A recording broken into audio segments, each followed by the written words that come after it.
Hello बच्चों, welcome back to my channel. कैसे हैं आप सब लोग।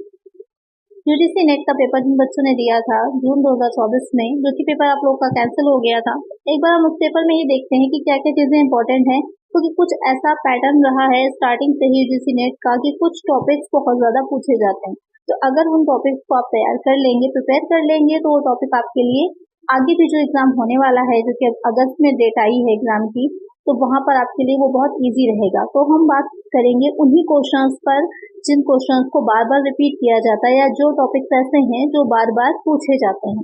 अगर उनको हम प्रिपेयर कर लेंगे तो समझ लीजिए आप 30-40% पेपर ऐसा रहेगा जो आपका 100% तैयार होगा।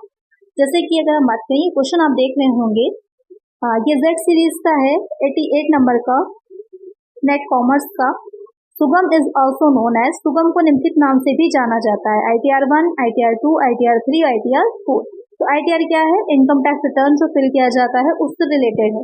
तो हम लोग ITR के बारे में तो सबने पढ़ा, लेकिन ये सहज सुगम क्या होता है हमने उस चीज को छोड़ दिया, तो उसी से रिलेटेड क्वेश्चन बन गया। तो आपको वही चीजें सारी ध्यान में रखनी है। तो अगर हम एक बार सारे ITR को देखें कि कौन सा सहज है, इस बार सुगम पूछा गया कि नेक्स्ट टाइम आपका सहज पूछा जा सकता है। तो आइए एक बार उसको देख लेते हैं। जैसे कि यहाँ पर आप देख रहे होंगे कि जो ITR कौन से फिल किए जाएंगे जो नया फाइनेंशियल ईयर है और जो असेसमेंट ईयर बनेगा उसके लिए। तो फर्स्ट ITR कौन सा हो जाएगा? सहज हो जाएगा। अब आपके क्वेश्चन में सुगम पूछा गया था, इस बार आपसे सहज भी पूछा जा सकता है। तो सुगम कौन सा है? ITR 4 है, और जो सहज है वो ITR 1 है। बस इतना सा था, सिंपल सा। अगर आपको पता होता तो 10 सेकंड भी नहीं लगेंगे, सॉल्व हो जाएगा। अब इम्पोर्टेंट ये है कि इसमें क्या क्या चीजें आती हैं, क्योंकि कई बार क्या होता है मैचिंग करने के लिए दे देते हैं। तो मैचिंग करने के लिए अगर हम देखें तो किस तरह के लोग जो होते हैं वो ITR 1 को फिल करेंगे। Resident individual having income ₹50 lakh from salary, pension, one house property, other sources. यानी कि इन तीन से जो इनकम हो रही है जिन इंडिविजुअल्स को, वो कौन सा फिल करते हैं? वो फिल करते हैं ITR 1। यहाँ पर सिर्फ इंडिविजुअल की बात की जा रही है जिनकी इनकम 50 लाख के आसपास है, और जो सैलरी से इनकम उनकी हो रही है एक हाउस प्रॉपर्टी। अगर एक से ज्यादा हाउस प्रॉपर्टी है उनके पास तो उनको ITR 1 फिल नहीं करना है। कौन सा फिल करना है अभी हम देखते हैं। अगर उनके पास ओनली 1 हाउस प्रॉपर्टी तब वो ITR 1 फिल करेंगे, और अदर सोर्सेस। अब ITR 2 में कौन से आ जाते हैं? Income from every income from ITR 50 lakh, यानी कि जो भी इनकम जो 50 लाख से ज्यादा हो रही है जो ITR 1 से रिलेटेड है, वो सब क्या वहाँ जाएंगे? ITR 2 को फिल करेंगे। यहाँ पर 50 लाख का से कम हो ITR 1, 50 लाख से अबव हो ITR 2। कैपिटल गेन से जो इनकम होगी मोर देन 1 हाउस प्रॉपर्टी, अगर 1 हाउस प्रॉपर्टी है ITR 1, मोर देन 1 है तो ITR 2।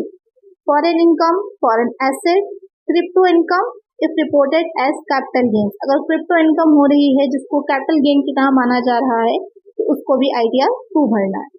Holding directorship in a company holding unlisted equity shares, तो उनको क्या भरना होगा? ITR 2 भरना। फिर आ जाता है ITR 3। इसमें कौन सी इनकम आ जाएगी? Every income from ITR 2। उसके बाद इसमें जाएगा बिजनेस प्रोफेशन, जो मेनली ये ITR 3 है आपका, बिजनेस प्रोफेशन से रिलेटेड ही जो इनकम हो रही है उसी के लिए है। Crypto income is reported as business income, अगर क्रिप्टो इनकम को रिपोर्ट किया जा रहा है बिजनेस इनकम की तरह तो ITR 3 में जाएगा। अदरवाइज अगर रिपोर्ट किया जाएगा कैपिटल गेन की तरह तो ITR 2 में जाएगा। As a partner in a firm, अगर किसी फर्म में कोई पार्टनर है तो उसको जो इनकम हो रही है वो भी ITR 3 ही फिल करता है। ITR 4 जो कि सुगम है, जो आपके क्वेश्चन जून 2024 में पूछा गया था कि सुगम कौन सा होगा, तो ITR 4 हो जाता है। किसके लिए है? रेजिडेंट, इंडिविजुअल रेजिडेंट और HUF हैविंग टोटल इनकम जो होगी जिनकी 50 लाख से ज्यादा है या फिर बराबर है, उनके लिए है ITR 4। किस तरह की इनकम को इंक्लूड किया जाता है? Every income from ITR 1, salary, pension, 1 house property, other sources. यहाँ पर जो इनकम शामिल की जाती है, जो ITR 1 में जो लोग हैं जो इनकम उसमें दे रखी थी वही सेम इसमें भी आपकी सारी चीजें आ जाती हैं ITR 4 जो है। फिर ITR 5 में आएगा applicable to firms, LLPs, AOPs और BOIs। तो जो ITR 5 है वो किसके लिए एप्लीकेबल है? जो फर्म होती हैं जैसे कि पार्टनरशिप फर्म्स हैं उनके लिए। जो LLPs हैं, LLPs कौन सी हो जाती है? कोऑपरेटिव सोसाइटीज होती हैं, एसोसिएशन ऑफ पर्संस होते हैं, व्यक्तियों का संघ है, उनके लिए है। ITR 6 किसके लिए है? Companies not claiming exemption under section 11, जो अंडर सेक्शन 11 के अंतर्गत क्लेम नहीं कर रही होती हैं वो सारी कंपनीज ITR 6 फिल करती हैं। ये मेनली किसके लिए है? कंपनीज के लिए है। ITR 7 पर्सन कंपनीज अंडर, जो पर्सन कोई व्यक्ति या फिर कोई कंपनीज है जो कि किस सेक्शन में आ रही हैं?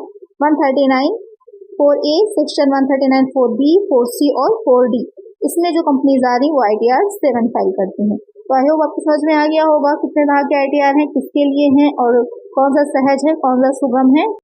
इससे क्वेश्चन जरूर आता है जो दिसंबर में और जून में एग्जाम होता है UGC नेट का, तो इसको एक बार अच्छे से देख लीजिएगा। तो और कुछ आपको क्वेश्चंस पूछना हो जो कि आपके जून 2024 में आए थे तो कमेंट सेक्शन में जरूर पूछिएगा, नेक्स्ट वीडियो उसी पर लेकर के आएंगे। इसके अलावा और भी जो क्वेश्चंस हैं इंपॉर्टेंट हैं, बार बार रिपीट होते हैं जो टॉपिक्स हैं, उन पर इसी तरह और भी आपकी वीडियोस आती रहेंगी। तो इसलिए चैनल को सब्सक्राइब कर लीजिएगा, वीडियो अच्छी लगेगी लाइक कर दीजिएगा और फ्रेंड्स साथ शेयर कर दीजिएगा। मिलते हैं नेक्स्ट वीडियो में। Thank you.